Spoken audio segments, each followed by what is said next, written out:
Hello, friends. This is Dave Hurwitz, executive editor at ClassicsToday.com, here with another in our series of Rarities, conductors doing wonderful work outside of their fach, things that you would not expect they do well, but they do.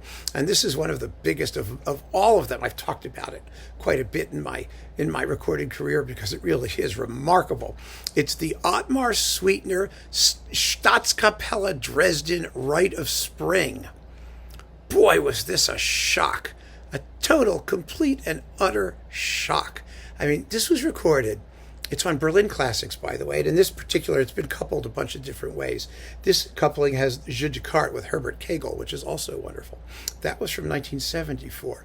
But this Suitner recording is from 1964.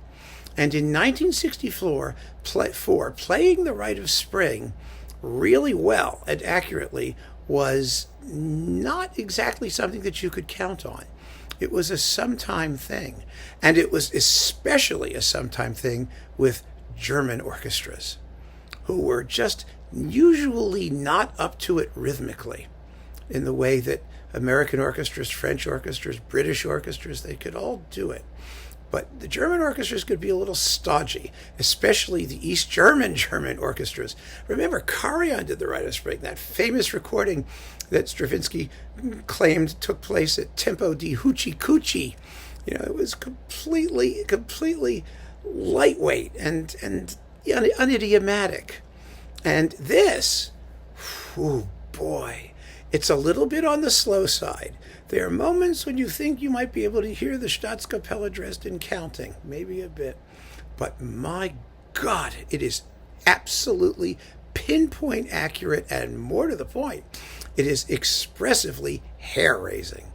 Absolutely hair-raising. The Staatskapelle Dresden sounds like they had been waiting all of their lives to play this music. They go completely nuts, especially in the sacrificial dance, where the two timpanists are out of their minds. And even, German orchestras, we didn't expect to hear like percussion because they just didn't play it, and they didn't have it. And it all sounded so I don't know, unbrilliant. Not here. They are just swinging for the fences. They really are. Oh my goodness, they go crazy. And the sound is very good too for 1964. Incredibly clear, extremely detailed, natural, well balanced. And I always said that the Staatskapelle Dresden was actually, the best German orchestra. Even back then, better than Karajan's Berlin Philharmonic. I mean, everyone drooled over it because that was the orchestra in West Germany. And so it was the German orchestra, and the East German orchestras didn't get that much attention. And some of them were a little grotty, but the Staatskapelle Dresden was always fabulous. And they had that, first of all, that amazing tradition of playing Richard Strauss, who's also extremely difficult, and so kept their virtuoso chops finely honed.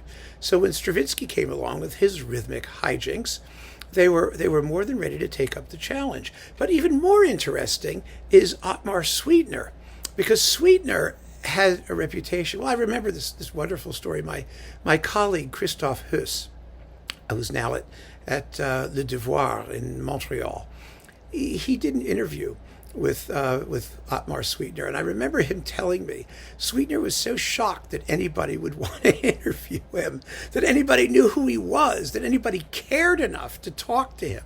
It was toward the end of his life when those boxes of things are coming out on Berlin Classics, and a lot of them were just fabulous. I mean, his Dvorak symphonies were wonderful. His Mozart symphonies were wonderful. His Richard Strauss, the Salome with Crystal Goltz, well, she was over the hill, but boy, his performance was fantastic. He did a lot of great music. He really did. He was a good, solid conductor, and some of you may remember, this was really interesting. When CDs first came out, I mean, when they were brand new, and there were not many of them on many labels, and the first label that had them was Denon. And Denon had the Ottmar Suitner Beethoven cycle on CD in digital, and everybody bought it. Now that, I have to confess, it's not a great Beethoven cycle. It isn't. It's good. It's solid. It's decent.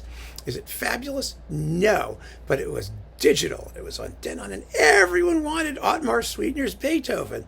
Everywhere. It was so funny. I mean, he became, for his 15 minutes of fame, an overnight sensation. And so because his name got out there, that's how I heard of him. I mean, I had some of these, earlier, Eterna or, East German things that trickled through the Iron Curtain somehow by some, principle of quantum mechanics. Every so often something just appeared on the other side of the wall. We couldn't explain how. And so I knew who he was. Did I know much?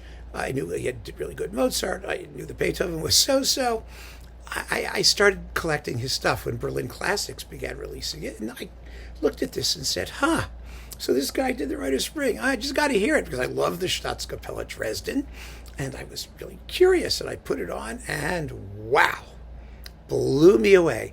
It will not get you for speed, but for savagery, for just fabulously violent, naked aggression. This is the one to have. That sacrificial dance is a sacrificial dance. If you ever wanted to hear a dance of death, there you go. That's the one. It's amazing. Absolutely amazing. And it's on Berlin Classics, and it's in the Suitner box or one of those things, and you can find it. Do find it. You'll be shocked. It's just amazing. An amazing, characterful performance of a piece that can sound nowadays like some sort of cookie-cutter rhythmic exercise. Not here. This has blood and guts spewing all over the place. So keep on listening, friends. Thanks for joining me. Take care.